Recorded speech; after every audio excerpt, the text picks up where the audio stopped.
सर्वांना सुरुवातीलाच सविनय जय भीम. आणि हा प्रयोग पहिल्यांदाच करीत असल्यामुळे अ, समजून घ्या. सेक्युलर आर्ट मुवमेंटच्या भूमिकेविषयी बोलण्यापूर्वी काही गोष्टी सुरुवातीला मांडल्या पाहिजेत. त्यातली पहिली गोष्ट अशी की मी या सगळ्या उपक्रमाचं मनपूर्वक स्वागत करतो. विशेषतः बाबासाहेब आंबेडकरांची जयंती या पद्धतीनं साजरी होते आहे, ही मला असं वाटतं की इतिहासात नोंद करण्यासारखी गोष्ट आहे. आणि या उपक्रमामध्ये दिल्लीचे आमचे मित्र अलोने सर असतील, दिवाकर असतील, सोनपेंपरे सर असतील, राजश्री बुड्डी असेल, आणि काल ज्यांनी बहुतेकांना रडवलं ते आमचे मित्र प्राध्यापक डॉक्टर सुनील अवसर असतील. यांनी आपापल्या पद्धतीने कलेवरती चर्चा केलेली आहे. मी आणखीन एक मुद्दा स्पष्ट करू इच्छितो की मी काही कलेचा विद्यार्थी नाही किंवा रूढार्थानं कला अभ्यासकी नाही.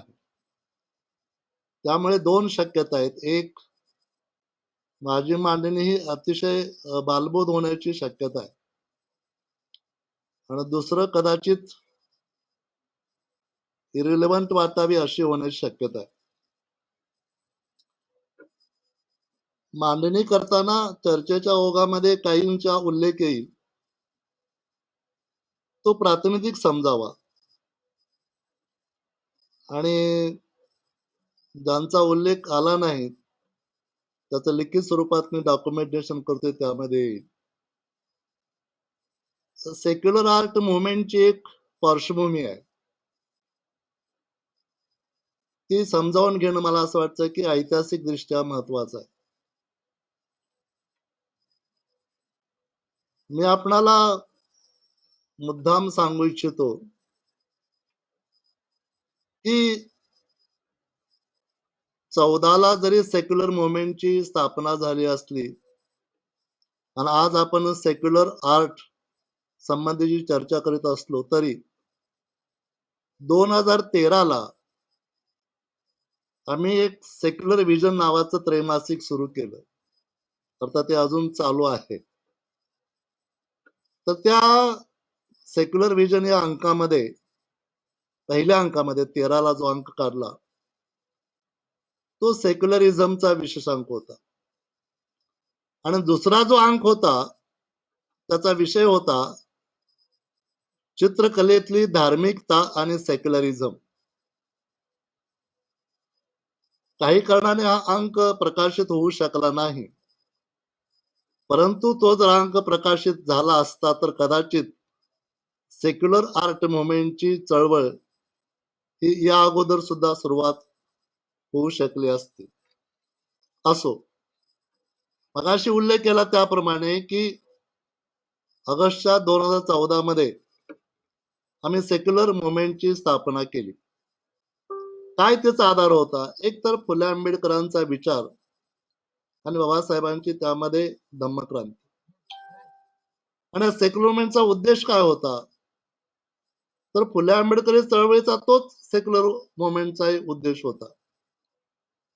विशेषतः भारतीय संविधानाला अभिप्रेत असलेला सेक्युलर समाज निर्माण करणे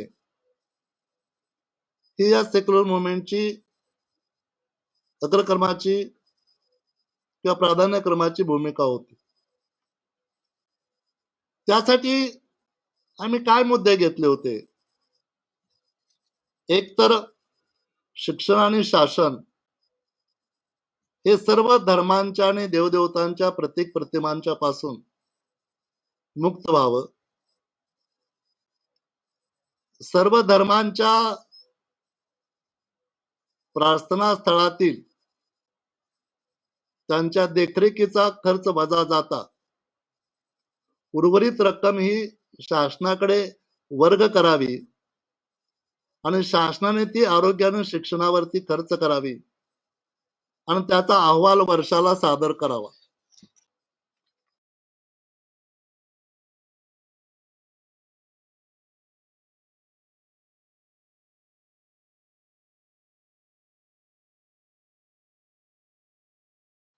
प्रार्थना स्थळातल्या पुजाऱ्यापासून आणि प्रार्थना स्थळाच्या बाहेर बसणाऱ्या भिकाऱ्यांच्या पासून मुक्त करावीत. आणखीन एक भूमिका अशी होती की पर्यावरण दूषित करणाऱ्या सर्व धर्मातील सण उत्सवावरती बंदी आणावी. आणि आमचं त्यावेळेला एक स्वप्न होतं ते आजही आहे की सगळा भारत हा कोणत्याही धर्माच्या प्रार्थना स्थळाशिवाय अस्तित्वात आहे.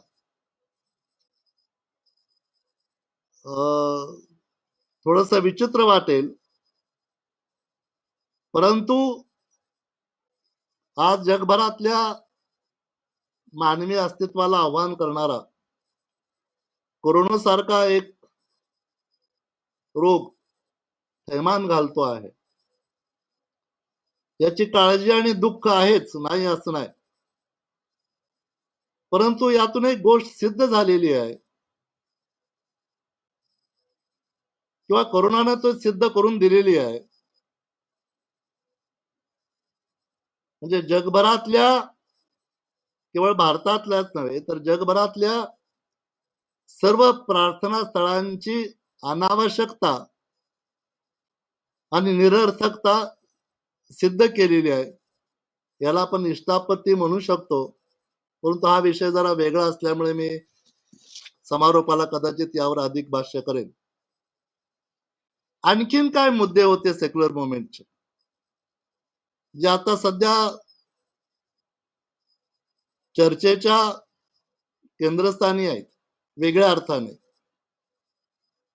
त्यातला एक आमची भूमिका अशी होती की सफाई कामगारांना आरोग्य अधिकाऱ्यापेक्षा 1 रुपया वेतन अधिक द्यावे. तसेच दारिद्र्य रेषेप्रमाणे एखादी व्यक्ती वा कुटुंब जास्तीत जास्त किती श्रीमंत असावे त्यांच्या श्रीमंतीची मर्यादा निश्चित करणारी दारिद्र्य रेषेप्रमाणे श्रीमंतीची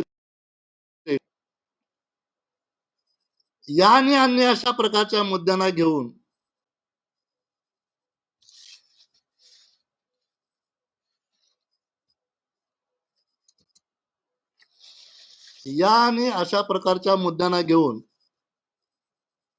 आम्ही 14 पासून जिल्हा, तालुका, राज्य पातळीवर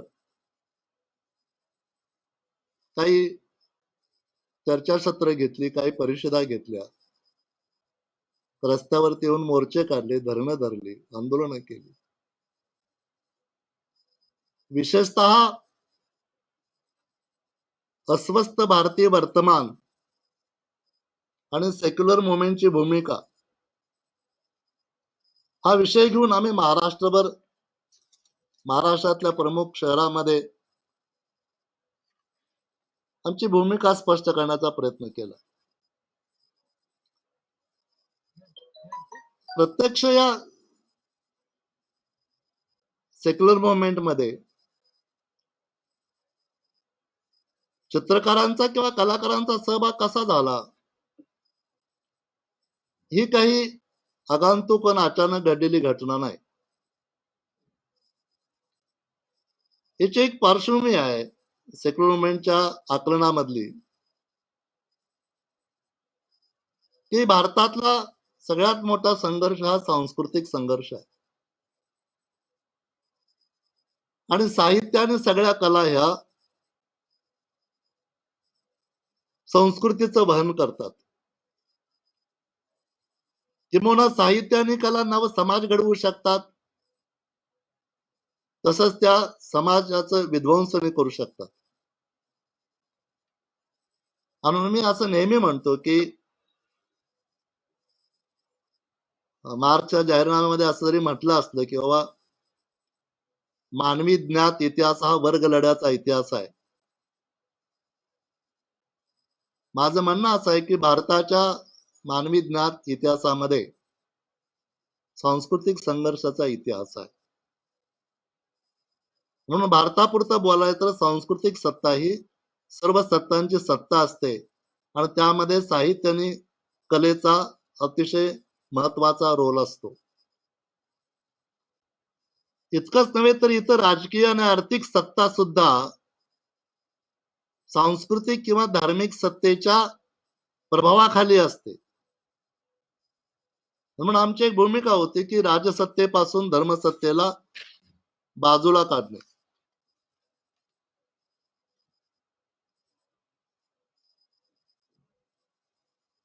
2016 साली सेक्युलर मुवमेंटची एक लिखित भूमिका आम्ही प्रसिद्ध केली. त्यामध्ये प्रामुख्याने जगभरामध्ये आणि भारतामध्ये सुद्धा सेक्युलरिझमच्या ज्या व्याख्या प्रचलित आहेत त्या आधाराला घेऊन आणि विशेषतः भारतीय संविधानाला अभिप्रेत असलेल्या सेक्युलरिझमचा अर्थ केंद्रस्थानी ठेवून आम्ही त्याची एक व्याख्या केली. ती अशी की मानवी गुलामगिरी, दुःख आणि शोषण याचं कारण आणि समर्थन बनलेली जी धार्मिक व्यवस्था आहेत सगळ्या धर्माच्या, आणि या धार्मिक व्यवस्था किंवा अशा धार्मिक व्यवस्था ज्या अन्य व्यवस्थामध्ये सुद्धा त्यांनी शिरकाव केलेला आहे, त्याही व्यवस्थेमध्ये हस्तक्षेप करून मानवाला दुःखमुक्त, गुलाममुक्त आणि शोषणमुक्त करणारं गतिशील तत्व म्हणजे सेक्युलरिझम. म्हणजे सेक्युलरिझम हा न्यूट्रल नाही आहे, म्हणजे तो ऍक्टिव्ह आहे. म्हणजे मी सेक्युलर आहे याचा अर्थ मी न्यूट्रल राहू शकत नाही. सेक्युलर आहे याचा अर्थ मी काहीतरी ऍक्शन घेतली पाहिजे, व्यवस्थेमध्ये हस्तक्षेप केला पाहिजे. अन्यायी अत्याचारी व्यवस्थेमध्ये हस्तक्षेप न करता मी स्वतःला सेक्युलर म्हणून घेऊ शकत नाही. म्हणून हे सगळं नीट आपण समजावून घेतलं पाहिजे. कारण सेक्युलर मुवमेंट असेल, सेक्युलर व्हिजन असेल, आता सेक्युलर आर्ट मुवमेंट असेल, आपण त्याचा नीट वैचारिक पाया जो आहे तो नीट समजावून घेतला पाहिजे किंवा त्याच्यावरती पुन्हा पुन्हा चर्चा करून. बाबासाहेब आंबेडकरांनी असं म्हटलं, लिओ टॉलस्टॉयला कोट करून, की आपण किती अंतर चाललो त्याच्यापेक्षा कोणत्या दिशेनं चाललो हे महत्वाचं आहे. आणि म्हणून कोणती चळवळ सुरू करताना तिचा वैचारिक पाया जसा समजावून घेतला पाहिजे, त्याचप्रमाणे मध्ये मध्ये जेव्हा जेव्हा शक्य होईल तेव्हा तेव्हा आपण आपली दिशा, वैचारिक दिशा बरोबर आहे की नाही हे सुद्धा स्वचिकित्सक दृष्टिकोनातून तपासून पाहिलं पाहिजे असं मला वाटतं.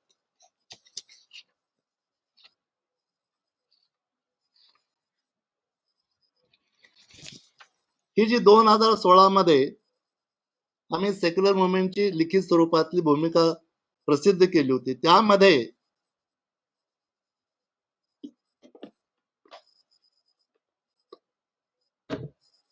काही मुद्दे आम्ही मुद्दाम घातले होते म्हणा किंवा त्या मुद्द्यांचा आम्ही आग्रह धरलेला होता. त्यातल्या काही मुद्द्यांचा मी उल्लेख करेन. पहिली गोष्ट अशी की सेक्युलर मुवमेंट ही सेक्युलर समाज निर्माण करू पाहते, म्हणून संघटना आपल्या कार्यापासून कोणतंच क्षेत्र अलग ठेवू इच्छित नाही. विशेषतः समाजकारण, राजकारण, अर्थकारण, शिक्षण, साहित्य, कला आणि संस्कृतीमध्ये सेक्युलर मुवमेंट सेक्युलर समाज निर्मितीसाठी आणि मानव मुक्तीसाठी हस्तक्षेप करील. दुसरा मुद्दा असा होता ज्याचा उल्लेख आता मी मगाशी केला की साहित्य आणि कला हे संस्कृती वहनाचे मुख्य घटक असल्यामुळे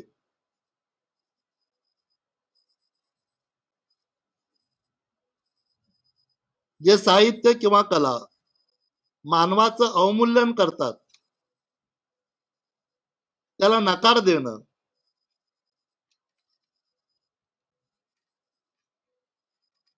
आणि ज्या कला आणि साहित्य संस्कृती या माणसाचं माणूस म्हणून मूल्य स्थापित करतात त्याचा स्वीकार करणे अशा नोंदी त्या 16च्या सेक्युलर मुवमेंटच्या लिखित भूमिकेमध्ये आलेल्या आहेत. थेट असं म्हटलं होतं त्याच्यामध्ये की साहित्य, कला, सांस्कृतिक उपक्रमाद्वारे साहित्य, कला आणि सांस्कृतिक उपक्रमाद्वारे सेक्युलर विचारांचा प्रचार आणि प्रसार करणे. याही पलीकडे जाऊन आम्ही असं म्हटलं की साहित्य, कलामध्ये चित्र, शिल्प, संगीत, नृत्य वगैरे या संबंधीमध्ये काही शिबिरं घेणं, कार्यशाळा घेणं, त्या अनुषंगाने काही आंदोलनं करणं. आणखीन एक मुद्दा असा होता की साहित्य, कला, संस्कृतीची मानव मुक्तीच्या दृष्टिकोनातून म्हणजे प्रज्ञावादी, त्याला इंग्लिशमध्ये रॅशनल म्हणतात, प्रज्ञावादी भूमिकेतून चिकित्सा करण्याचा आग्रह सेक्युलर मुवमेंट धरते. याही पूर्वी विशेषतः 2002 साली आम्ही अशी भूमिका घेतली होती, तेव्हा काही संघटना वगैरे नव्हती, की इथले शब्द, रंगरेषा इतकेच नव्हे तर सून आणि नृत्याच्या मुद्राही इथल्या अमानुष संस्कृतीने विकारित केलेले आहेत. म्हणून आपलं कर्तव्य आहे की इथले शब्द, रंग, रेषा, सूर या सगळ्यांना आपण मुक्त केलं पाहिजे. माझा मुद्दा नीट आपण समजावून घेण्याचा प्रयत्न करूया. मगाशी मी ओझरत म्हणालो की साहित्य क्षेत्र काय किंवा कलेचं क्षेत्र काय हे निरुपद्रवी असत नाही, म्हणजे निर्हेतुक असत नाही. उद्या तो मुद्दा मी अधिक तपशिलाने मांडेन. त्यांचा काही रोल असतो किंवा त्यांची काही भूमिका असते किंवा त्याचे काही परिणाम घडत असतात. मी कदाचित यापूर्वी आपल्याशी या संदर्भात बोललो असेल. मी जे परिव्राजक कथासंग्रह लिहिला त्याच्यामध्ये शोध 6व्या इंद्रियाच्या या कथेमध्ये हा सगळा उल्लेख प्रत्यक्ष अप्रत्यक्ष आलेला आहे. तर आज मी तुम्हाला आठवण करून देऊ इच्छितो की कलेमधली नृत्य कला ही सर्वश्रेष्ठ कला मानली जाते. खर तर संगीत मानली जाते, पण आम्ही नृत्य कला ही सर्वश्रेष्ठ मानतो. कारण नृत्य कलेमध्ये कलावंत, कलेचं माध्यम आणि कलाकृती हे ते मानवी शरीर असतं. परंतु तुम्हाला आश्चर्य वाटेल की नृत्य कलेसारख्या या क्षेत्रामध्ये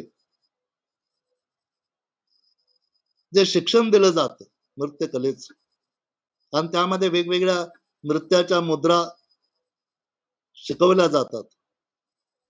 त्यामध्ये ब्राह्मण, क्षत्रिय, वैश्य आणि शूद्र मुद्रा ह्या शिकवल्या जातात. आता मला सांगा की जर नृत्यकलेसारख्या सर्वश्रेष्ठ आणि महत्वाच्या कलाक्षेत्रामध्ये या प्रकारच्या चातुर्वर्ण्याचा एका अर्थाने उदात्तीकरण होत असेल तर आपली लढाई किती अवघड आहे आणि किती स्तरावरती लढावी लागणार आहे याची थोडीफार कल्पना आपल्याला येऊ शकते. यानंतर सेक्युलर मुवमेंट मध्ये कलाकारांचा प्रत्यक्ष सहभाग झाला तो पाचगणी येथे आपण जी 25 ते 28 मे 2018 या कालावधीमध्ये महाराष्ट्रातल्या काही कलावंतांना घेऊन जी कार्यशाळा घेतली तिथे काय होता विषय, तर विषय तोच होता की अस्वस्थ भारतीय वर्तमान आणि चित्रकार आणि शिल्पकारांचं आकलन आणि भाष्य. एक गोष्ट आपल्याला नम्रपणे मला सांगितली पाहिजे की एखादी किती चांगली कल्पना एखाद्याच्या डोक्यात येऊ शकते, नाही असं नाही, परंतु त्या कल्पनेला किंवा संकल्पनेला मूर्त रूप येण्यासाठी हजारो हात आणि हजारो मेंदू कारणीभूत ठरत असतात, हे विसरता कामा नये. म्हणून मी मुद्दाम उल्लेख करेन की पाचगणीची जी कार्यशाळा यशस्वी झाली किंवा झाली त्याचा तपशील मी लिहिणार आहे. त्यामध्ये ज्यांनी मोलाचं सहकार्य केलं ते सगळे उपस्थित असलेले कलाकार, चित्रकार, शिल्पकार, पण त्याचबरोबर तिथलं जे काही ज्याला आपण इन्फ्रास्ट्रक्चर म्हणतो ते उभं करण्यामध्ये आमच्या सेक्युलर मुवमेंटचे कार्याध्यक्ष असलेले भरत शेळके असतील, आमच्या जनरल सेक्रेटरी भरत नाईक सर असतील, तिथले प्राचार्य अरुण गाडे सर असतील, एम.बी. शेख असतील, प्राध्यापक प्रवीण चंदन शिवे असतील, या सगळ्यांनी निर्हेतुकपणे किंवा निर्हेतुक म्हणण्यापेक्षा एक भूमिका घेऊन जे काही सहकार्य केलं ते महत्वाचं. आणखीन एका गोष्टीचा उल्लेख जरूर केला पाहिजे की गेली काही वर्ष, 20 वर्षापेक्षा अधिक वर्ष सांगलीमध्ये अस्तित्वात असलेल्या आणि कार्यरत असलेल्या कलापुष्प या चित्रकलेशी निगडीत असलेल्या चळवळीशी मी संबंधित राहिलो. त्या मोगलान श्रावस्तेमुळे असेल, बाळासाहेब पाटलांच्यामुळे असेल, ती एक पार्श्वभूमी होती आणि त्यामुळे पाचगणीच्या कार्यशाळेमध्ये हे मोगलान श्रावस्ती असतील, आता नाव बाळासाहेब पाटील असतील, विशेष उल्लेख केला पाहिजे ते प्राध्यापक प्रकाश भिसे सर, की ज्यांच्यामुळे प्रभाकर कांबळे सारखा आम्हाला एक खऱ्या अर्थानं कार्यकर्ता म्हणता येईल असा कार्यकर्ता मिळाला. नंदकुमार जोगदंड औरंगाबादचे, नागपूरचे सिनियर आर्टिस्ट प्रमोद बाबू रामटेके,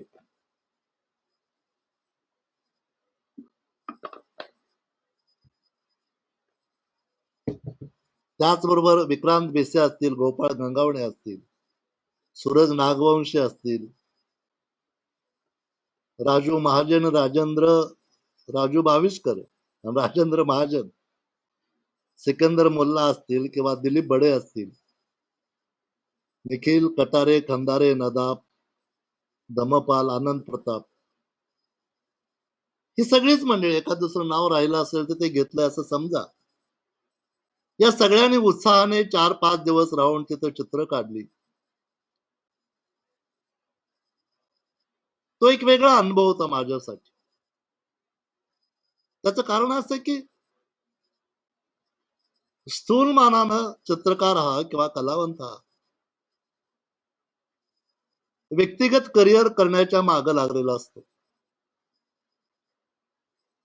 किंबहुना तो समाजापासूनच नाही तर इतर कलावंतांच्या पासून सुद्धा अलग राहून आपली कलाविषयक जे काही ज्याला आपण करिअर म्हणतो ते विकसित करण्याचा प्रयत्न करतो. फार फार तर मग वर्ष 6 महिन्यातून एकदा गॅलरीमध्ये आपली चित्र लावून ती कितीला विकली याच्या संबंधीचं गणित मांडण्याचा प्रयत्न करतो. या सगळ्या पार्श्वभूमीवरती चित्रकारांना घेऊन काम करणं हे किती अवघड आहे याची जाणीव मला होती, किंवा माझ्या काही जवळच्या मित्राने त्याची मला प्रकर्षाने जाणीव करून दिली होती. मला हेही मान्य केलं पाहिजे की सेक्युलर आर्ट मुवमेंट आज सुरू झाली याचा अर्थ यापूर्वी कुणी अशा प्रकारचा प्रयत्न केलाच नाही असं नाही. माझ्या आठवणीप्रमाणे 92-93च्या कालखंडामध्ये दिल्लीला 400 कलाकार जमले होते. त्यामध्ये कवी होते, त्यामध्ये साहित्यिक होते, त्यामध्ये चित्रकार होते, त्यामध्ये आणखीन गायक होते. आणि महाराष्ट्रभर नव्हे देशभर वैयक्तिक पातळीवरती किंवा काही ग्रुप घेऊन समाजामध्ये काही प्रबोधन करण्याचा प्रयत्न वेगवेगळ्या नावाने लोक करीत होते आणि आहेत, नाही असं नाही. परंतु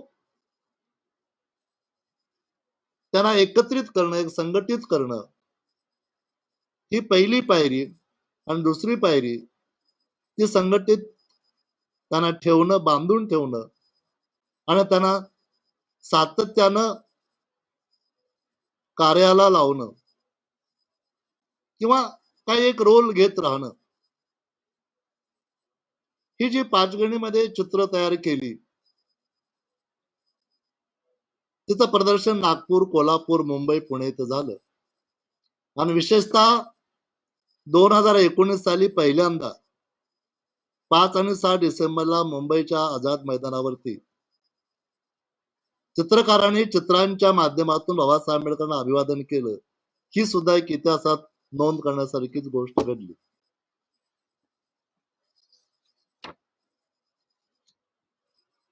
आणि दुसरी कार्यशाळा झाली ती आपल्याला सर्वांना माहिती आहे की अजिंठ्याच्या लेण्याच्या शोधाला 200 वर्ष झाली. त्याचं निमित्त साधून आपण फरदापूरला राष्ट्रीय स्तरावरती 21 ते 25 ऑगस्ट 2019 या कालखंडामध्ये ती कार्यशाळा घेतली. तिचा विषय होता की प्राचीन आणि आधुनिक भारतातील जगातील क्रांती आणि प्रतिक्रांती. याही कार्यशाळेला पुण्याचे आमचे प्रदीप शेठ असतील, ऍडव्होकेट CR सांगलीकर असतील, भरत शेळके असतील, संजय माली असतील, निलेश किटके असेल किंवा ज्यांचा उल्लेख मगाशी म्हटलं तसं की प्रभाकर आणि सायली, त्याचं नाव बहुतेक मी विसरलो, याने जे काही काम केलं तिथे इन्फ्रास्ट्रक्चर म्हणून ते महत्वाचं होतं. आणि त्याचबरोबर याही वेळेला देशातून साधारणतः 45-50 पर्यंतचे कलाकार सहभागी झाले. विशेषतः पाचगणीच्या कार्यशाळेमध्ये मयुरी एकटीच होती, मयुरी चारी. फरदापूरच्या कार्यशाळेत मात्र महिलांचा सहभाग हा लक्षणीय होता.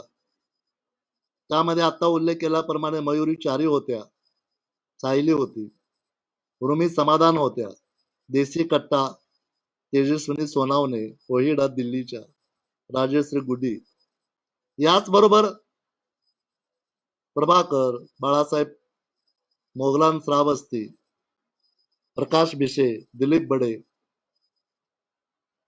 ज्येष्ठ चित्रकार श्रीधर आंबोरे, सिकंदर मुल्ला, ज्याने काल भाषण दिले, व्याख्यान दिले ते सुनील अवचार सर, सोन पेपरे,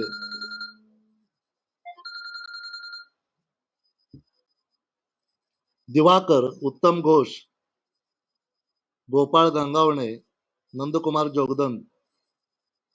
विशेष उपस्थितीमध्ये आंतर राष्ट्रीय ख्यातीचे चित्रकार पद्मश्री सुधारक ओलवे,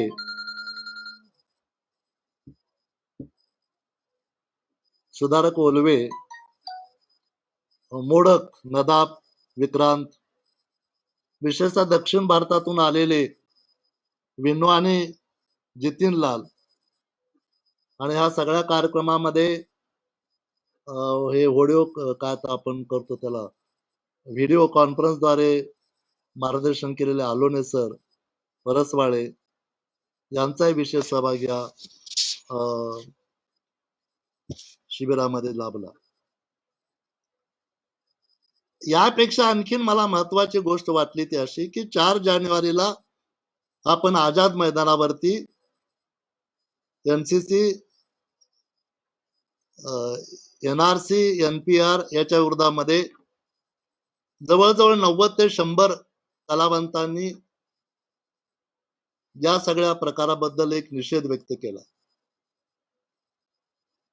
त्यानंतर मुंबईमध्ये पण आपण सहभाग नोंदवला.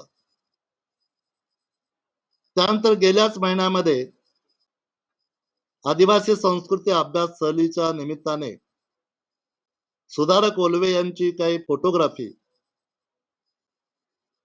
आणि सेक्युलर आर्ट मुवमेंटचा सहभाग आपण विदर्भामध्ये दौरा केला. तिथेही प्रचंड असा प्रतिसाद आणि सकारात्मक प्रक्रिया मिळाल्या. आता आपल्याला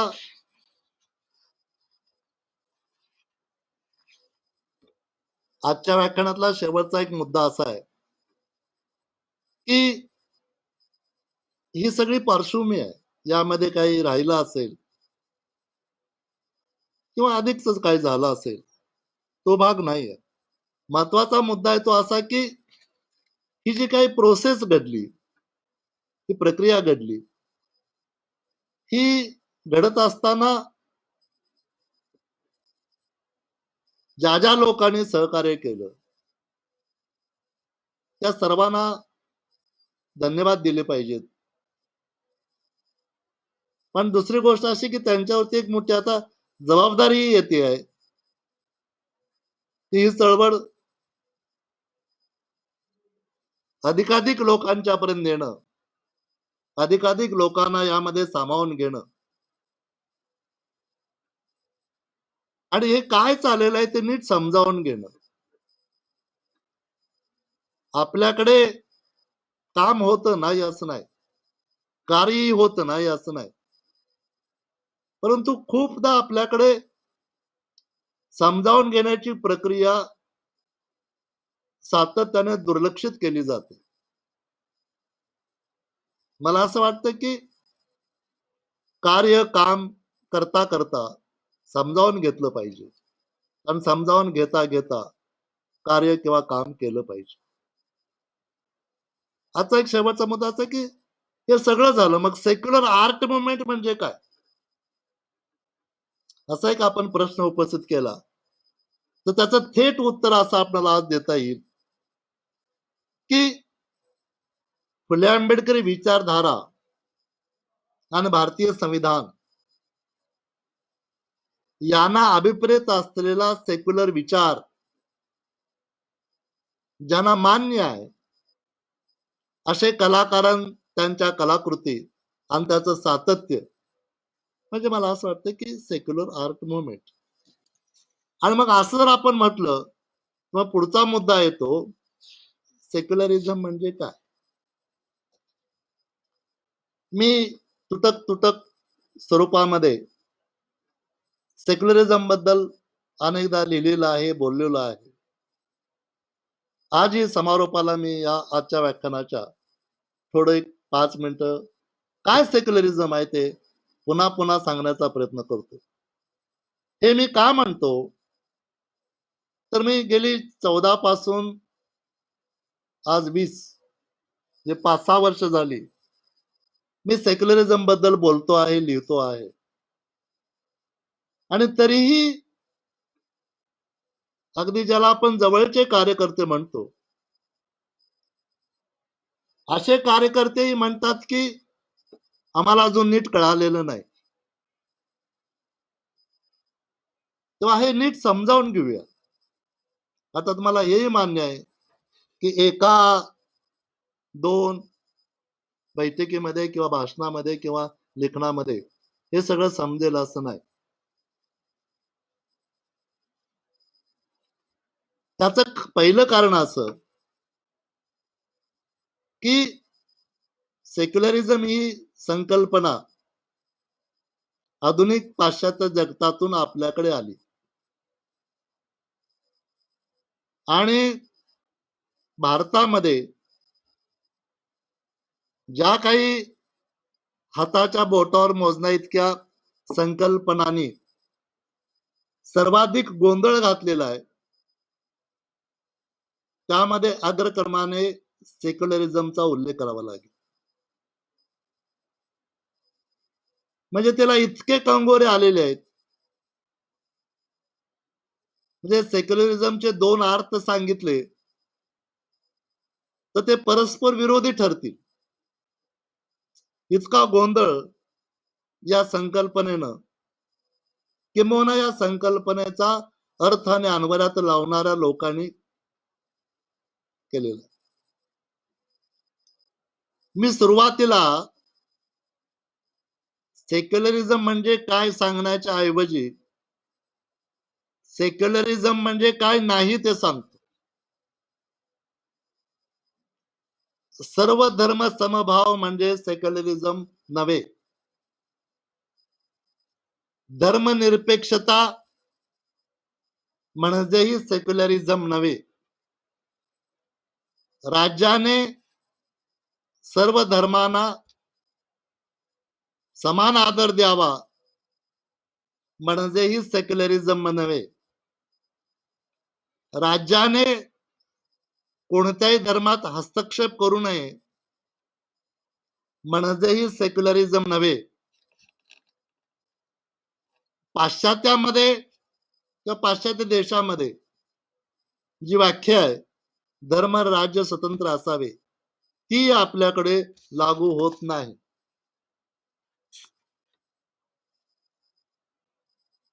मग काय आहे सेक्युलरिझम म्हणजे?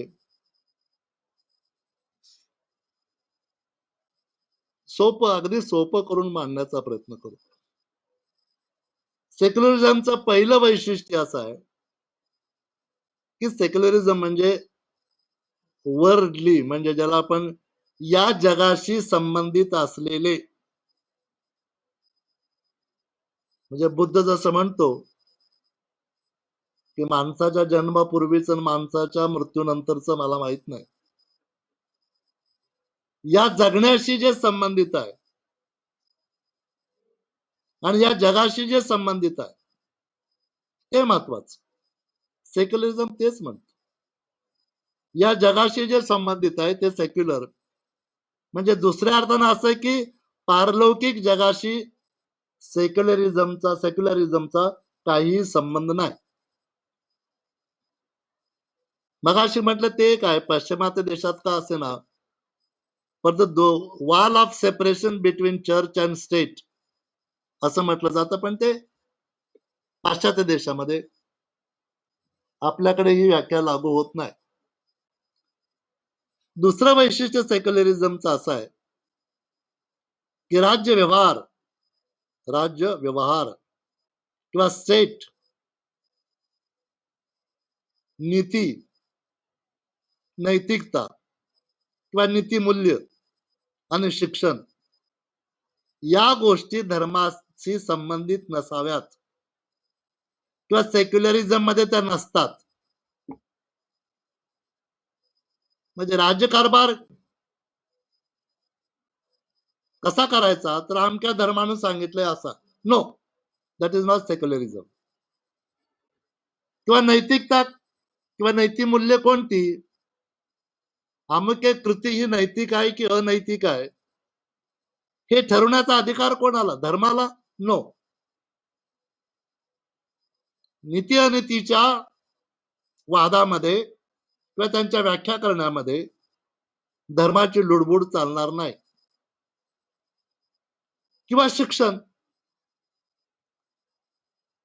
कोणतं शिक्षण द्यावं कोणतं नाही द्यावं याचा निर्णय धर्माने करू नये. आणि शेवटचा मुद्दा असा आहे की सर्व प्रकारच्या आणि सर्व धर्मांच्या धार्मिक श्रद्धांना नकार. ते वाक्य असं आहे, ए सिस्टम ऑफ पॉलिटिकल और social philosophy that rejects all forms of religious faith. म्हणजे श्रद्धांचे सगळे प्रकार, मग ते भक्ती असेल, प्रार्थना असेल किंवा तत्सम काही असेल, श्रद्धांचे सगळे प्रकार, म्हणजे धार्मिक श्रद्धांचे सगळे प्रकार नाकारणारं तत्व म्हणजे सेक्युलरिझम. आणि भारतीय संविधानामध्ये असं म्हटलं की सगळं संविधानच सेक्युलर आहे. सुप्रीम कोर्टाच्या अनेक निर्णयामध्ये सेक्युलरिझम हा भारतीय संविधानाच्या मूलभूत चौकटीचा भाग आहे असं म्हटलेलं आहे. आणि या संदर्भातले अनेक निवाडे आहेत, तो वेगळा स्वतंत्र विषय आहे. किंबहुना सेक्युलरिझमची अनेक तत्वे ही भारतीय संविधानाच्या अनेक कलमामध्ये आलेली आहेत. त्या सगळ्या कलमांची चर्चा न करता मी एकच कलम सांगेन, 25(1). खरं तर धार्मिक स्वातंत्र्याचं कलम आहे.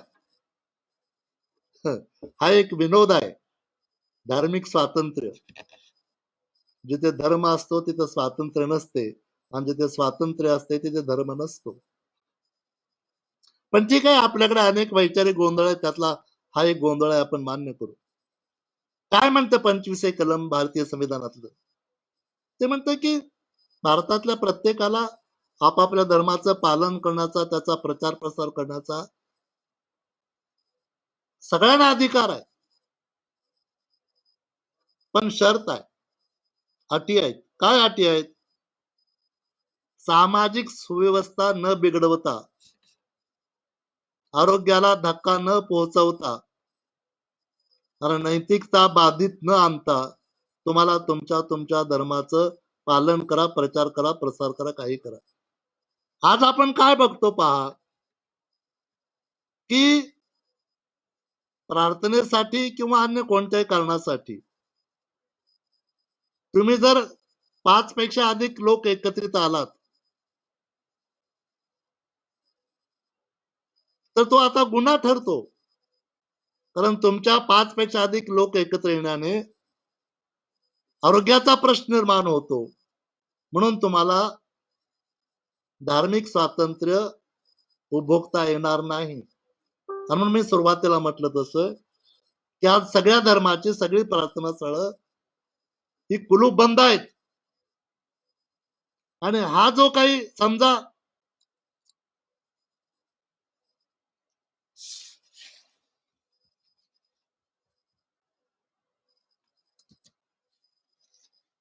नैतिकतेला किंवा आरोग्याला बाधा आणणारं किंवा सामाजिक व्यवस्थेला बाधा आणणारं तुम्ही जर काही धार्मिक कृती करत असाल तर त्याच्यामध्ये शासन हस्तक्षेप करतं.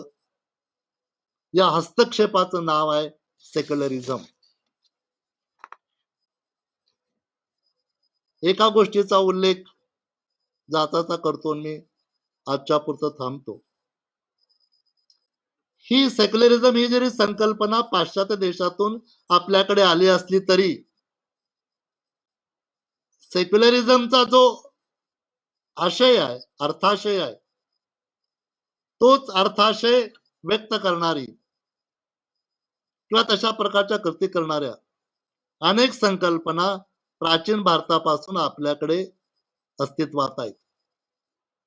आणि मुद्दाम उल्लेख करेन, डॉक्टर बाबासाहेब आंबेडकरांनी ज्यांना आपलं मार्गदर्शक मानलं, ते क्रांतीबा फुले असतील, संत कबीर असतील किंवा बुद्ध असेल, या सगळ्यांनी त्यांच्या त्यांच्या कालखंडामधल्या अन्यायी अत्याचारी धार्मिक व्यवस्थांच्या मध्ये हस्तक्षेप केलेला आहे. आणि त्यामुळे ते महामानव ठरले, त्यामुळे ते इतिहास पुरुष ठरलेले आहेत. म्हणून मला असं वाटतं की आपल्याकडे सेक्युलरिझम हा शब्द नसेल, परंतु त्याने जो अर्थ ध्वनित होतो किंवा मगाशी म्हटलं त्याप्रमाणे सेक्युलरिझम ही ऍक्टिव्ह संकल्पना आहे, ती कार्यान्वित करायची संकल्पना आहे. असं जर आपण मान्य केलं तर मला असं वाटतं की बुद्धापासून ते बाबासाहेब आंबेडकरांच्या पर्यंत, मी उद्या याच्यावरती आणखीन थोडं तपशिना बोलणार आहे, परंतु प्राचीन भारतापासून आपल्याकडे धार्मिक व्यवस्थेमध्ये हस्तक्षेप करणारी प्रक्रिया बुद्धापासून बाबासाहेब आंबेडकरांपर्यंत चालू आहे. आणि मला असं वाटतं हेच आपले वैचारिक आदर्श सुद्धा आहेत. आणि आता काल ज्याने सुनील अवतारने, आपल्यातले बरेच लोक आहेत, सुनील अवतारचं एक मी प्रातिनिधिक स्वरूपातच नाव घेतो आहे आज सुद्धा, की आपल्याकडचे अनेक चित्रकार आहेत की ज्यांनी आजच्या ही जे काही कोरोनाग्रस्त लोकांची जी काही अवस्था आहे त्यामध्ये धार्मिकतेच्या नावाखाली जे काही चाललं असेल त्याच्यामध्ये जो हस्तक्षेप केलेला आहे, तो मला असं वाटतं सेक्युलर आर्ट मुवमेंटची एक वास्तववादी आणि पुढच्या अनेक पिढ्यांना दिशा देणारी अशी कृती आहे. मी आत्ताच्या पुरता आज इथं थांबतो आणि उद्या मी सेक्युलर आर्टची काय वैशिष्ट्य आहेत किंवा सेक्युलर आर्ट म्हणजे नेमकं काय, त्याची परिमाण काय, त्याचे निकष काय, याविषयीची अधिक चर्चा मी उद्या करेन. मी थांबतो. जय भीम. सर्वांना धन्यवाद.